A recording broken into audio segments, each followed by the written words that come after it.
Hi, everybody. Welcome to English Digest. I'm Tom. Hi, I'm Stephanie. We are continuing with our literature unit for the month of July. And, of course, the work of literature that we've been discussing in our program the last couple of days is The Wonderful Wizard of Oz by L. Frank Baum. And please note that we're talking about the actual book as opposed to the movie. Most people are probably familiar with the movie, but the book is worth reading as well. As we mentioned before, lots of different things happen in the book that don't happen in the movie. That's true. Very, very true.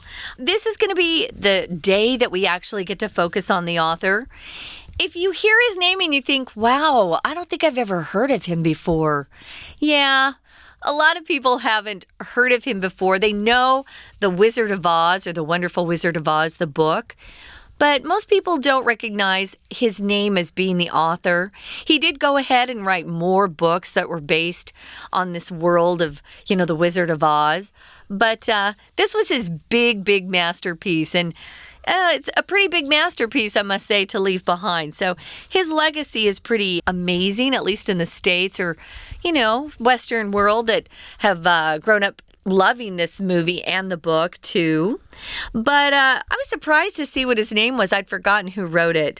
Well, we're going to learn a little bit more about this guy and what he did, his background. I love to hear about their backgrounds. Not all authors, went to school, studied, writing, creative writing, English literature, and then turned around and started writing books. Most of our authors that we focused on, at least at English Digest, really had to work hard. And people didn't accept their manuscripts for a while. They had to keep trying, keep working. And so if you're an author or you're wanting to be a budding author out there, keep working hard. Someone will see your talent, but it's not always fast. Let's get started. We're going to read through day 3.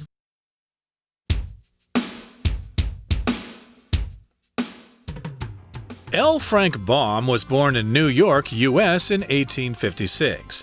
He tried and failed to become an actor, a journalist, and a businessman, but discovered a capacity for telling stories. Baum is best remembered for The Wonderful Wizard of Oz, published in 1900. It is regarded as the first truly American fairy tale. Baum composed 13 more Oz books. By his death in 1919, Baum had published 55 novels, 82 short stories, and over 200 poems. The major themes in The Wonderful Wizard of Oz are good versus evil, friendship, and the hero's journey home. The good and evil characters are clearly defined. Both wicked witches are punished with death, while the friendly, helpful, and brave characters are rewarded with their heart's desires. Dorothy and her companions endure the trials of their voyage by supporting and relying on each other, both physically and emotionally. Dorothy's determination, Scarecrow's logic, Tin Woodman's kindness, and the lion's strength all help the team of friends achieve their goals. As they face danger on their journey, Dorothy, Scarecrow, Tin Woodman, and the lion learn lessons about themselves. By the end, each of them realizes they had what they thought they lacked the whole time, but they needed to discover this through a journey together. At the end of Dorothy's journey, she discovers that though Kansas might lack the magic and adventure of Oz, there's no place like home. Okay, guys, let's get started. Our author's name is L. Frank Baum. He was born in New York in the United States in 1856. So we're going back quite a few years. I really did think that the book was written a little bit later than that. I was surprised that he was born so long ago. He tried and failed to become an actor, a journalist, a businessman, but he discovered he had a capacity for telling stories. Sometimes people don't find out what their career is going to be until they've tried some different areas and failed or been bored, and then they move on and look at other things. Our colleges or universities aren't quite like Taiwan's, where you test into a particular major. And I remember when I was in college, I really didn't know what I wanted to major in because, frankly, I just wanted to sing. And I thought, I don't need this degree, but my parents were like, oh, yeah, you got to go to school. But I didn't know what I wanted to major in, and my mom and dad didn't want me to major in music. They thought that was a waste of time. I already had studied music, for many years as a young person, so I didn't know what I was going to major in until I was almost at the end of my sophomore year, and then I found news, and I love news. Okay, well, that happens to a lot of people. Of course, when we're young, we haven't really seen the world yet, so we don't really know exactly what we want to do. So he tried all sorts of stuff. He tried being an actor. Yeah. He tried being a journalist, which is also a reporter. And he tried doing some business, but he wasn't really interested in all of those things. He did discover a capacity for telling stories. So all along, he realized that he was a good storyteller. I guess they say that about my own grandfather, really? That he was good at telling stories, but he ended up being the owner of a gasoline station. So I guess he could have gone on to bigger and better things. But in this particular case, L. Frank Baum had the ability, had the capacity to tell really interesting stories. So capacity just means the ability. It is within your power. Well, he's best remembered for The Wonderful Wizard of Oz. It was published in 1900. Whoa, a long time ago. And it's regarded as the first truly American fairy tale. I know I mentioned in day one that before this story or book came out, all the fairy tales that we had in America came to us from Europe. And they were quite old, but very famous, and we adopted them. We've always kind of felt like we had a kinship with England. It's Great Britain right now, but yeah, because of a similar language, and we left them and became independent, of course. But this was our first truly American fairy tale, and it was kind of a big deal for America. It also says here that Baum composed 13 more Oz books.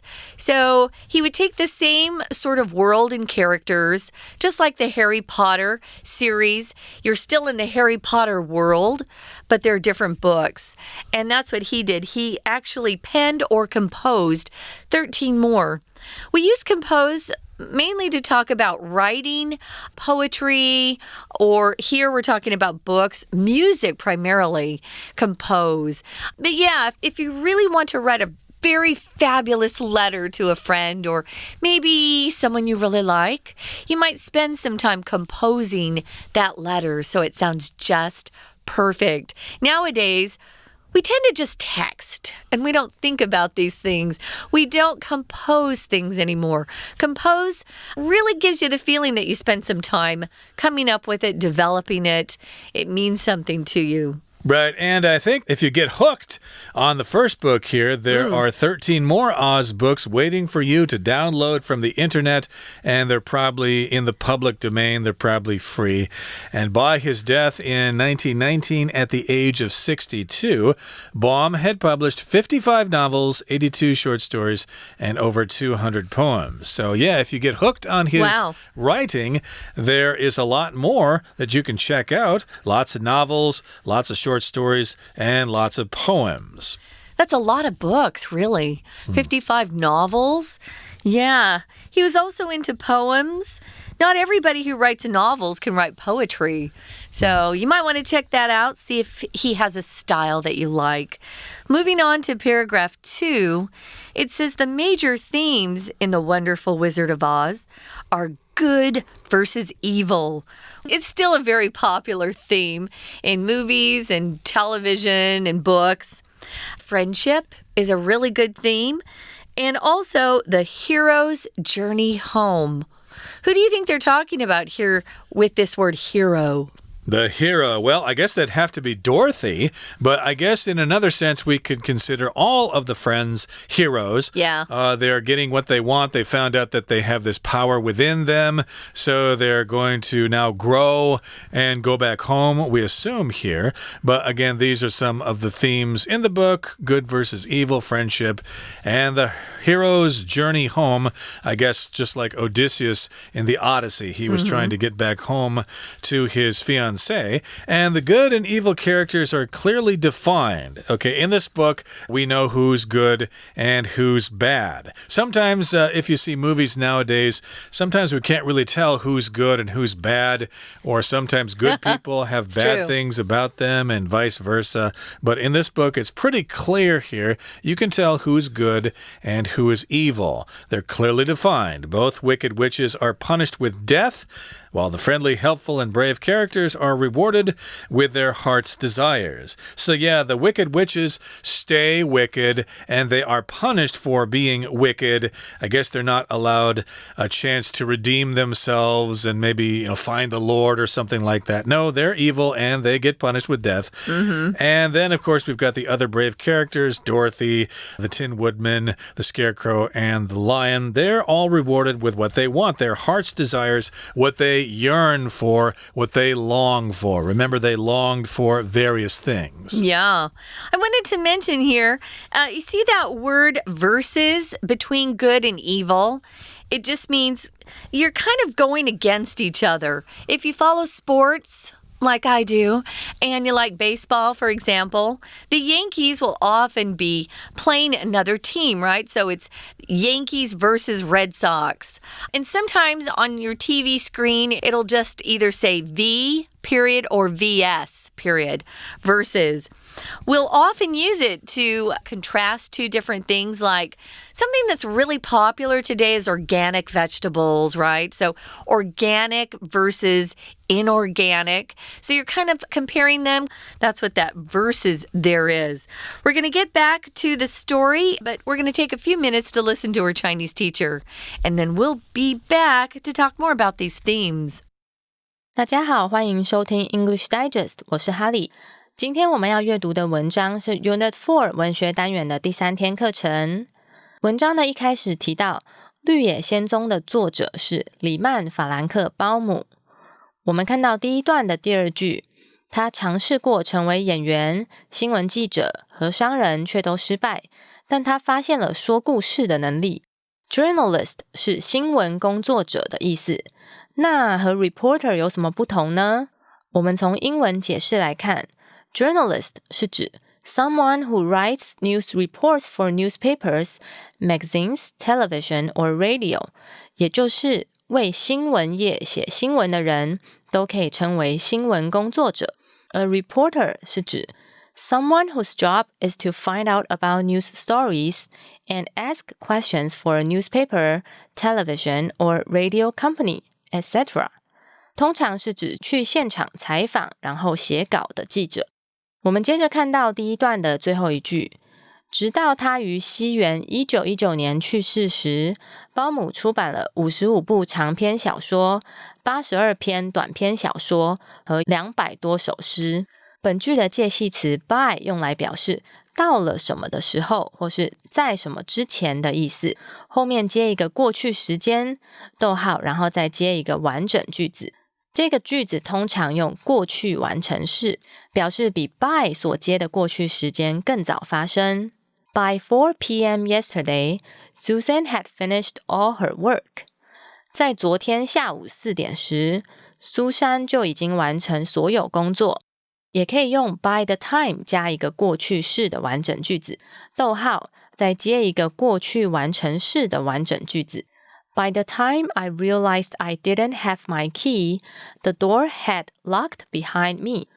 在我意识到我没有带钥匙时，门已经在我身后关上。文章的第2段提到绿野仙踪的其中一个主题是善与恶的对抗。我们看到第2段的最后一句后半部分，2位邪恶的女巫都以死作为惩罚，而亲切、乐于助人和勇敢的角色得到了他们内心的渴望。连接词 while 至于句中的时候有然而、但是的意思，就相当于 but 或是 whereas Whereas。Sam is outgoing while 或是 whereas 或是 but his twin brother is more reserved。山姆很外向，而他的双胞胎弟弟则比较拘谨。While 放在句首的时候有虽然、尽管的意思，相当于 although 或是 whereas。While Tony's English has improved 或是 whereas 或是 although Tony's English has improved, his French has gotten worse。虽然汤尼的英文进步，但他的法文却更糟了。We're going to take a quick break. Stay tuned. We'll be right back.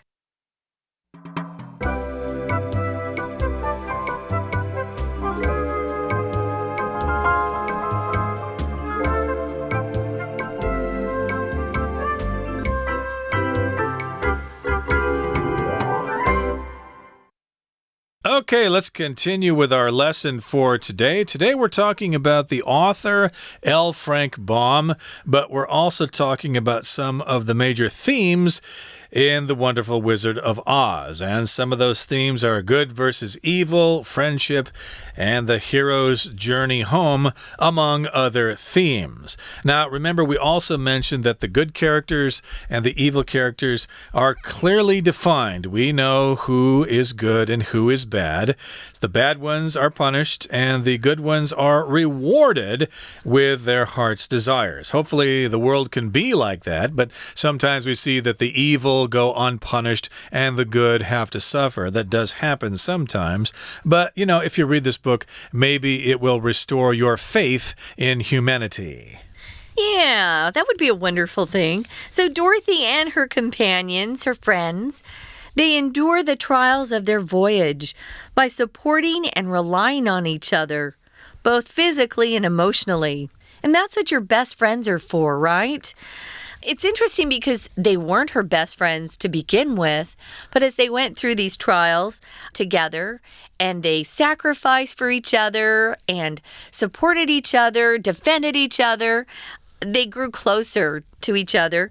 And it was, I think it was really hard for them to separate at the end of the book when Dorothy goes back home because, of course, they stayed in The Wizard of Oz.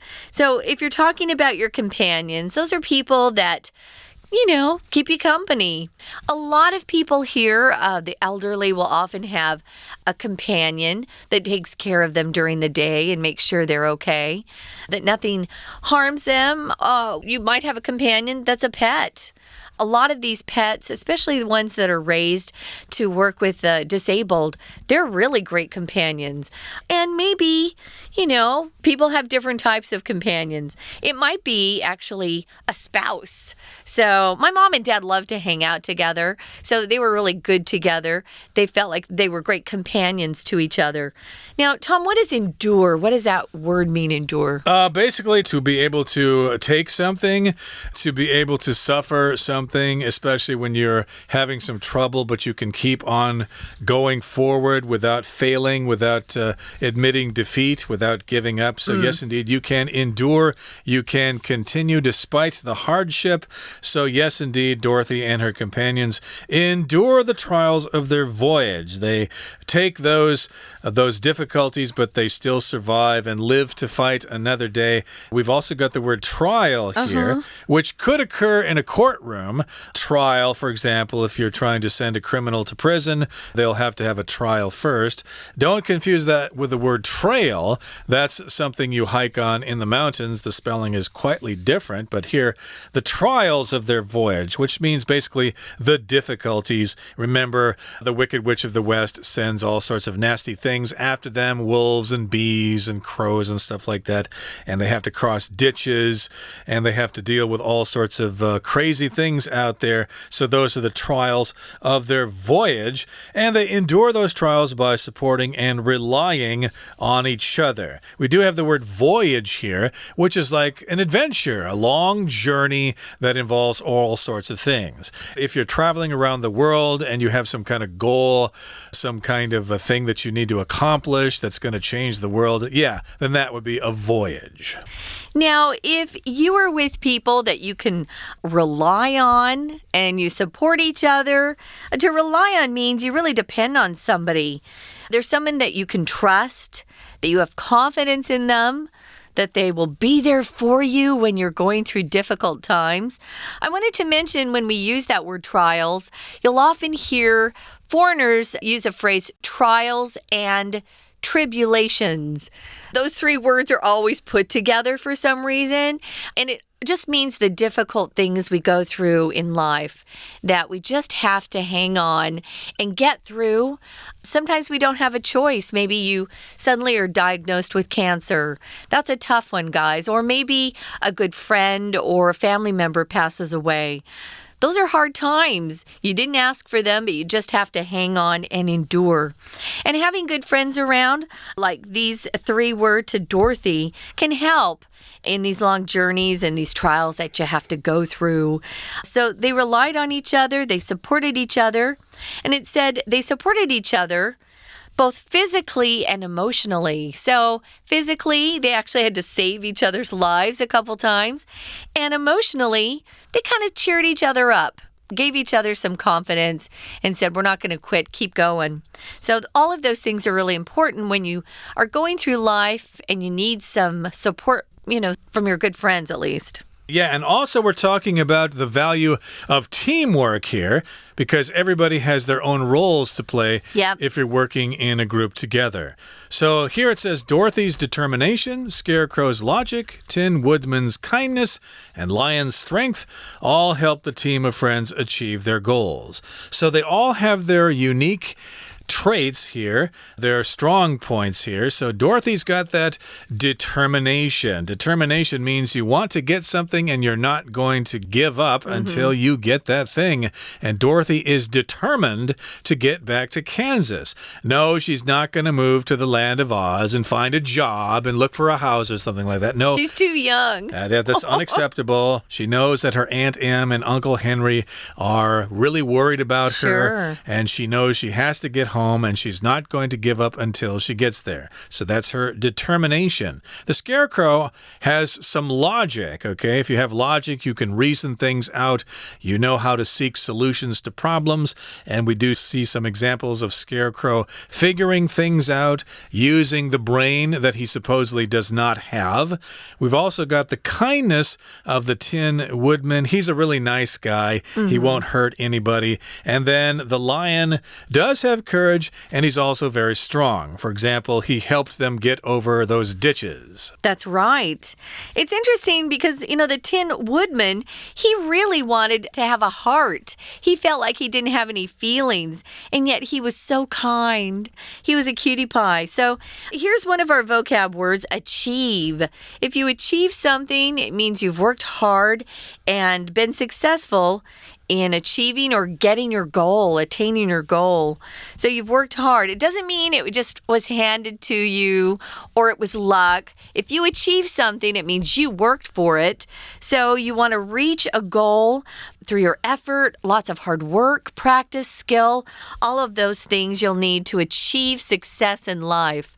And all of these folks really achieved some wonderful things through their journey and through the support of each other. Okay, so moving on now to the final paragraph, it says, as they face danger on their journey, Dorothy, Scarecrow, Tin Woodman, and the Lion learn lessons about themselves. That's the indication of a good story. Usually there is some kind of change in the main characters. Otherwise, the story really isn't all that interesting. So they face danger on their trip, and all four of these characters come into certain situations, and they need to deal with it, and they grow as a result. So yes, indeed, they learn lessons about themselves.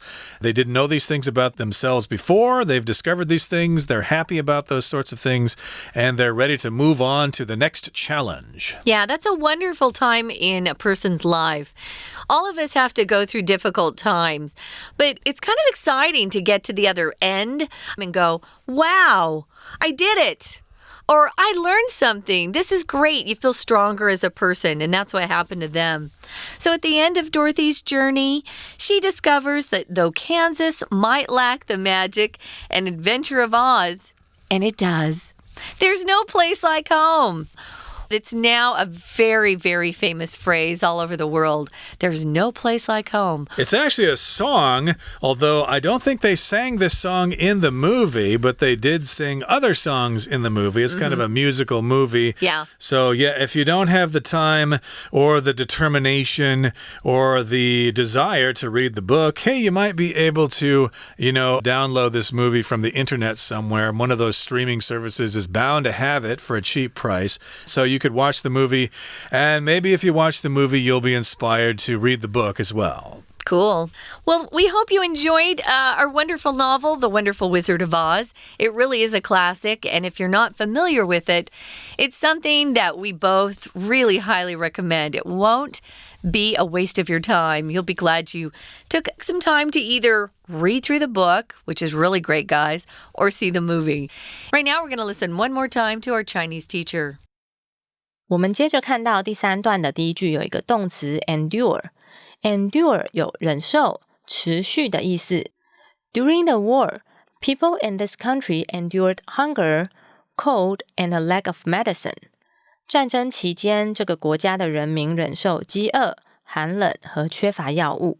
以下的单字和片语也有忍受的意思，像是 bear, B-E-A-R 和 stand, S-T-A-N-D。Gina can't bear or Gina can't stand to see someone treating animals cruelly. 吉娜无法忍受看到有人残忍地对待动物。还有 tolerate, T-O-L-E-R-A-T-E. The principal insists that no bullying be tolerated on campus. 这位校长坚持校园里不容忍任何霸凌行为。Put up with.Jan told Bill that she wouldn't put up with his bad attitude anymore. 珍告诉比尔，她不会再忍受他糟糕的态度。文章的最后一段提到，这段旅程让陶乐斯一行人都有所成长。我们看到最后一段的第一句，当他们在旅途中面临危险时，陶乐斯、稻草人、席樵夫和狮子为自己上了一课。当我们要表示面对、面临的时候，我们可以用 face 这个动词，但要注意的是 face 后面直接接受词，不必接介系词 with。例如 The defending champion faced a tough opponent and almost lost his title. 上届的冠军面对难缠对手的挑战，几乎将冠军头衔拱手让人。